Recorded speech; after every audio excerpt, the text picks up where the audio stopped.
ಮಂತ್ರಿಗಿರಿಯ ಮೇಲೆ ಕಣ್ಣಿಟ್ಟಂತಹ ಶಾಸಕರಿಗೆ ಈಗ ಸಿಹಿ ಸುದ್ದಿ ಸಿಗ್ತಾ ಇದೆ. ಕೊನೆಗೂ ಕೂಡ ದೆಹಲಿ ಫ್ಲೈಟ್ ಹತ್ತಲಿದ್ದಾರೆ ಡಿಕೆ ಶಿವಕುಮಾರ್. ಇಂದು ಮಧ್ಯಾಹ್ನ ದೆಹಲಿಗೆ ಮುಖ್ಯಮಂತ್ರಿ ಡಿಕೆ ಶಿವಕುಮಾರ್ ಖಾಸಗಿ ಕಾರ್ಯಕ್ರಮದ ನಿಮಿತ್ತ ತೆರಳಲಿದ್ದಾರೆ. ನೋಡಿ, ಯಾರೆಲ್ಲ ಮಂತ್ರಿಗಿರಿಯ ಮೇಲೆ ಕಣ್ಣಿಟ್ಟಿದ್ರೆ ಅವರೆಲ್ಲರಿಗೂ ಕೂಡ ಸಿಹಿ ಸುದ್ದಿ ಸಿಕ್ತು. ಕೊನೆಗೂ ದೆಹಲಿ ಫ್ಲೈಟ್ ಹತ್ತಲಿದ್ದಾರೆ ಡಿಕೆ ಶಿವಕುಮಾರ್. ಇಂದು ಮಧ್ಯಾಹ್ನ ದೆಹಲಿಗೆ ಮುಖ್ಯಮಂತ್ರಿ ಡಿಕೆ ಶಿವಕುಮಾರ್ ತೆರಳಲಿದ್ದಾರೆ. ಖಾಸಗಿ ಕಾರ್ಯಕ್ರಮದ ನಿಮಿತ್ತ ದೆಹಲಿ ಕಡೆಗೆ ಪ್ರಯಾಣವನ್ನ ಮಾಡ್ತಾ ಇರುವಂಥದ್ದು. ದೆಹಲಿಯಲ್ಲಿ ಹೈಕಮಾಂಡ್ ನಾಯಕರನ್ನ ಭೇಟಿ ಮಾಡುವಂತಹ ಸಾಧ್ಯತೆ ಇದೆ. ನೋಡಿ, ಹೋಗ್ತಾ ಇರೋದು ಖಾಸಗಿ ಕಾರ್ಯಕ್ರಮಕ್ಕೆ, ಆದ್ರೆ ಹೈಕಮಾಂಡ್ ನ ಭೇಟಿ ಆಗುವಂತಹ ಸಾಧ್ಯತೆ ಇದೆ. ಹೈಕಮಾಂಡ್ ನ ಭೇಟಿಯಾಗಿ ತಮ್ಮ ಲಿಸ್ಟ್ ಕೊಡುವಂತಹ ಸಾಧ್ಯತೆ ಇದೆ. ನನ್ನ ಲಿಸ್ಟ್ ಅನ್ನೇ ಫೈನಲ್ ಮಾಡಿ ಅಂತಾರ ಡಿಕೆ ಶಿವಕುಮಾರ್ ಅಂತ. ಜುಲೈ 18ರಂದು ಸಿದ್ದರಾಮಯ್ಯ ಹಾಗೂ ಹರಿಪ್ರಸಾದ್ಗೆ ದೆಹಲಿಗೆ ಬರುವಂತೆ ಬುಲಾವ್ ನೀಡಲಾಗುತ್ತೆ. ಮಂತ್ರಿಗಿರಿಯ ಮೇಲೆ ಕಣ್ಣಿಟ್ಟಂತಹ ಶಾಸಕರಿಗೆ ಈಗ ಸಿಹಿ ಸುದ್ದಿ. ಕೊನೆಗೂ ದೆಹಲಿ ಫ್ಲೈಟ್ ಹತ್ತಲಿದ್ದಾರೆ ಡಿಕೆ ಶಿವಕುಮಾರ್. ನೋಡಿ, ಖಾಸಗಿ ಕಾರ್ಯಕ್ರಮದ ನಿಮಿತ್ತ ದೆಹಲಿಗೆ ಡಿಕೆ ಶಿವಕುಮಾರ್ ಪ್ರಯಾಣ ಬೆಳೆಸ್ತಾ ಇದ್ದಾರೆ. ಈ ವೇಳೆ ಹೈಕಮಾಂಡ್ ನ ಭೇಟಿ ಮಾಡುವಂತಹ ಸಾಧ್ಯತೆ ಇದೆ. ಒಂದು ವೇಳೆ ಹೈಕಮಾಂಡ್ ನ ಭೇಟಿ ಆದ್ರೆ ಏನು, ಡಿಕೆ ಶಿವಕುಮಾರ್ ರೆಡಿ ಮಾಡ್ಕೊಂಡಿರುವಂತಹ ಲಿಸ್ಟ್ ಅನ್ನ ಹೈಕಮಾಂಡ್ ಕೈಗೆ ಇಡುತ್ತಾರೆ. ಅಂದ್ರೆ ನನ್ನ ಲಿಸ್ಟ್ ಅನ್ನ ಓಕೆ ಮಾಡಿ ಅಂತ ಹೇಳ್ತಾರ. ಇದರಿಂದ ಯಾರೆಲ್ಲ ಮಂತ್ರಿಗಿರಿ ಆಕಾಂಕ್ಷಿಗಳಿದ್ರು, ಅದರಲ್ಲೂ ಡಿಕೆ ಶಿವಕುಮಾರ್ ಬಣ ಏನಿದೆ, ಅವರೆಲ್ಲರಿಗೂ ಒಂದು ಅವಕಾಶ ಸಿಗುತ್ತಾ, ಸಚಿವ ಸ್ಥಾನದ ಅವಕಾಶ ಸಿಗುತ್ತಾ ಏನು ಅನ್ನುವಂತಹ ಪ್ರಶ್ನೆ ಇದೆ. ಸಚಿವ ಸಂಪುಟ ವಿಸ್ತರಣೆಯ ವಿಚಾರವಾಗಿ ರಾಜ್ಯ ರಾಜಕೀಯದಲ್ಲಿ ಸಾಕಷ್ಟು ಚರ್ಚೆ, ಕುತೂಹಲ ಎಲ್ಲವೂ ಕೂಡ ಇರುವಂಥದ್ದು. ಎಲ್ಲರ ಕಣ್ಣೀಗ ಏನು ಸಚಿವ ಸಂಪುಟ ವಿಸ್ತರಣೆಯ ಮೇಲೆ ಇರುವಂಥದ್ದು. ಹೈಕಮಾಂಡ್ ಒಪ್ಪಿಗೆ ಕೊಟ್ಟ ತಕ್ಷಣವೇ ಇಲ್ಲಿ ಸಚಿವ ಸಂಪುಟ ವಿಸ್ತರಣೆ ಆಗುತ್ತೆ. ಅಂದರೆ ಒಂದಷ್ಟು ಹೆಸರುಗಳನ್ನು ಫೈನಲ್ ಮಾಡ್ಕೊಳ್ಳಲಾಗಿದೆ, ಪಟ್ಟಿ ಸಿದ್ಧ ಮಾಡ್ಕೊಳ್ಳಲಾಗಿದೆ.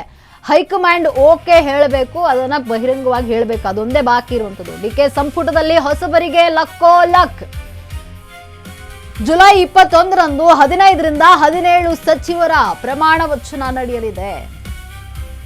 ಅನುಭವಕ್ಕೆ ಮಣೆ ಹಾಕಿ ಅಂತ ಕಾಂಗ್ರೆಸ್ನ ಹಿರಿಯರು ಹೇಳ್ತಾ ಇರುವಂಥದ್ದು. ಆದ್ರೆ ರಾಹುಲ್ ಗಾಂಧಿ ಹೊಸಬರಿಗೆ ಹೆಚ್ಚು ಒತ್ತನ್ನು ನೀಡುತ್ತಾ ಇದ್ದಾರೆ. ಅಳೆದು ತೂಗಿ ಲೆಕ್ಕಾಚಾರವನ್ನ ಹಾಕಿ ಫೈನಲ್ ಪಟ್ಟಿ ಸಿದ್ಧವಾಗುತ್ತೆ. ಈಗಾಗಲೇ ವಿದೇಶದಿಂದ ರಾಹುಲ್ ಗಾಂಧಿ ದೇಶಕ್ಕೆ ವಾಪಸ್ ಆಗಿದ್ದಾರೆ. ಜುಲೈ 21ರ ಪಟ್ಟಿಯನ್ನ ತರಿಸಿಕೊಂಡಿರುವಂತಹ ರಾಹುಲ್ ಗಾಂಧಿ ಈ ಪಟ್ಟಿಯಲ್ಲಿ ಹೊಸ ಮುಖಗಳಿಗೆ ಹೆಚ್ಚಿನ ಆದ್ಯತೆಯನ್ನು ನೀಡಲಾಗಿದೆ. ಶಾಸಕರಾಗಿ 4-5 ಬಾರಿ ಗೆದ್ದಿರುವವರಿಗೂ ಕೂಡ ಕುರ್ಚಿಯ ಭಾಗ್ಯ ಒಲಿಯುತ್ತಾ ಅಂತ. ನೋಡಿ, ಇಲ್ಲಿ ಹೊಸಬರಿಗೆ ಲಕ್ಕೋ ಲಕ್. ಕಾಂಗ್ರೆಸ್ ಹೈಕಮಾಂಡ್ ಈ ಬಾರಿ ಹೊಸಬರಿಗೆ ಅಂದ್ರೆ ಯುವ ಶಾಸಕರಿಗೆ ಹೆಚ್ಚು ಒತ್ತನ್ನು ನೀಡ್ತಾ ಇದೆ. ಜುಲೈ 21ರಂದು 15ರಿಂದ 17 ಸಚಿವರು ಪ್ರಮಾಣ ವಚನವನ್ನು ಸ್ವೀಕಾರ ಮಾಡಲಿದ್ದಾರೆ. ಅನುಭವಕ್ಕೆ ಮಣೆ ಹಾಕಿ ಅಂತ ಕಾಂಗ್ರೆಸ್ನ ಹಿರಿಯರು ಹೇಳ್ತಾ ಇರುವಂಥದ್ದು. ಆದ್ರೆ ಇಲ್ಲಿ ರಾಹುಲ್ ಗಾಂಧಿ ಹೊಸಬರಿಗೆ ಹೆಚ್ಚೆಚ್ಚು ಒತ್ತನ್ನು ನೀಡುತ್ತಿದ್ದಾರೆ. ಅಳೆದು ತೂಗಿ ಲೆಕ್ಕಾಚಾರವನ್ನ ಈಗ ಸಿದ್ಧಪಡಿಸಲಾಗಿದೆ. ಅಂದ್ರೆ ಅಳೆದು ತೂಗಿ ಲೆಕ್ಕಾಚಾರ ಹಾಕಿ ಒಂದು ಪಟ್ಟಿಯನ್ನ ಫೈನಲ್ ಮಾಡಿರುವಂಥದ್ದು. ಆ ಪಟ್ಟಿ ರಾಹುಲ್ ಗಾಂಧಿ ಕೈಗೆ ಕೊಟ್ಟಿದ್ದಾರೆ. ಈಗಾಗಲೇ ಅದು ರಾಹುಲ್ ಗಾಂಧಿ ಕೈ ತಲುಪಿದೆ ಅಂತ ಹೇಳಲಾಗ್ತಾ ಇರುವಂಥದ್ದು. ಈ ಪಟ್ಟಿಯಲ್ಲಿ ಹೊಸ ಮುಖಗಳಿಗೆ ಹೆಚ್ಚಿನ ಆದ್ಯತೆಯನ್ನ ನೀಡಲಾಗಿದೆ. ಅಂದ್ರೆ 4-5 ಬಾರಿ ಶಾಸಕರಾಗಿರುವಂಥವರಿಗೆ ಈ ಬಾರಿ ಸಚಿವ ಸ್ಥಾನ ಸಿಗುವಂತಹ ಸಾಧ್ಯತೆಗಳು ಹೆಚ್ಚಾಗಿದೆ. ಯಾಕಂದ್ರೆ ರಾಹುಲ್ ಗಾಂಧಿಲಿ ಹೊಸಬರಿಗೆ ಮಣೆ ಹಾಕಲು ಮುಂದಾಗಿರುವಂಥದ್ದು. ಹಳೆ ಸಚಿವರು, ಹಳೆಬರು ಯಾರಿದ್ದಾರೆ ಅವರಿಗೆ 4-5 ಜನಕ್ಕೆ ಸಿಗುತ್ತೆ. ಇನ್ನು ಉಳಿದವೆಲ್ಲವೂ ಕೂಡ ಹೊಸಬರಿಗೆ ಅಂತ ಹೇಳಲಾಗ್ತಾ ಇರುವಂಥದ್ದು. ಅಂದ್ರೆ ಹೊಸಬರಿಗೆ ಮಣೆ ಹಾಕಲು ಈಗ ಹೈಕಮಾಂಡ್ ಮುಂದಾಗಿದೆ ಅಂತ ಹೇಳಲಾಗ್ತಾ ಇದೆ.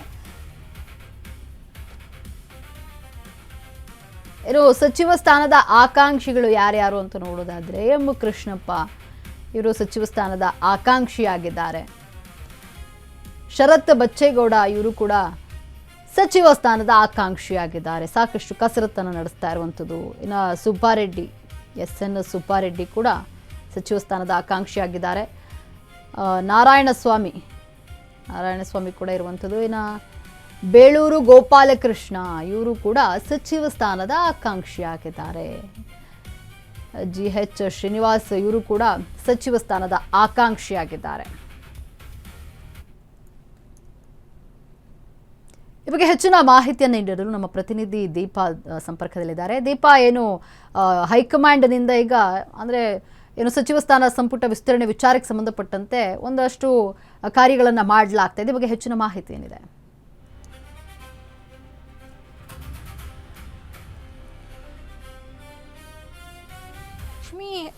ಸಿಎಂ ಡಿ.ಕೆ. ಶಿವಕುಮಾರ್ ಅವರು ಅಧಿಕಾರ ಸ್ವೀಕರಿಸಿದ ಬಳಿಕ ಅನೇಕ ದಿನಗಳಾದರೂ ಕೂಡ ಸಂಪುಟ ವಿಸ್ತರಣೆ ಇನ್ನೂ ಕೂಡ ಮುಗ್ದಿಲ್ಲ. ಇವತ್ತಿಗೂ ಕೂಡ ಕಸರತ್ತು ಮುಂದುವರೆದಿರುವಂತಹದ್ದು. ದಿನದಿಂದ ದಿನಕ್ಕೆ ಪಟ್ಟಿ ಜೋರ. ಇದರ ಮಧ್ಯೆ ಮತ್ತೊಂದು ವಿಚಾರ, ಇವತ್ತು ಮಧ್ಯಾಹ್ನ ದೆಹಲಿಗೆ ಡಿ.ಕೆ. ಶಿವಕುಮಾರ್ ಅವರು ತೆರಳ್ತಾ ಇದ್ದಾರೆ. ಬಹುತೇಕವಾಗಿ 18ನೇ ತಾರೀಕು ಮಾಜಿ ಸಿಎಂ ಸಿದ್ದರಾಮಯ್ಯ, ಬಿ.ಕೆ. ಹರಿಪ್ರಸಾದ್, ಡಿ.ಸಿ.ಎಂ ಸೇರಿದಂತೆ ಅನೇಕರು ಹೋಗ್ತಾರೆ. 20 ಅಥವಾ 21ರ ಒಳಗಾಗಿ ಪಟ್ಟಿ ಫೈನಲ್ ಆಗುತ್ತೆ, ಅಂದರೆ ಸಂಪುಟ ವಿಸ್ತರಣೆ ಆಗುತ್ತೆ ಅನ್ನುವಂತಹದ್ದು ಕೂಡ ಚರ್ಚೆಯಲ್ಲಿದೆ.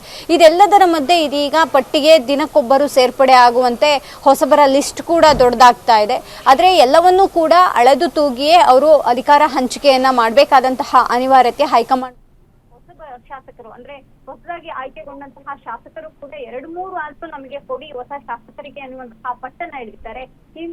ಮತ್ತೊಂದು 5-6 ಬಾರಿ ಗೆದ್ದಂತಹ ಶಾಸಕರು ಈ ಬಾರಿ ಆದ್ರೂ ನಮ್ಗೆ ಅಂದ್ರೆ ಒಂದಿಷ್ಟು ಜನರನ್ನ ಹಳೆ ಸಚಿವರುಗಳನ್ನ ಕೈಬಿಟ್ಟು ನಮಗೆ ಅವಕಾಶವನ್ನ ಕೊಡಬೇಕು ಅನ್ನುವಂತಹ ನಿಟ್ಟಿನಲ್ಲೂ ಕೂಡ ಒಂದಿಷ್ಟು ಒತ್ತಾಯವನ್ನ ಮಾಡ್ತಿದ್ದಾರೆ. ಇದೆಲ್ಲದೂ ಕೂಡ ಡಿ.ಕೆ. ಶಿವಕುಮಾರ್ ಅವರಿಗೆ ಇದೀಗ ದೊಡ್ಡ ತಲೆನೋವಾಗಿದೆ.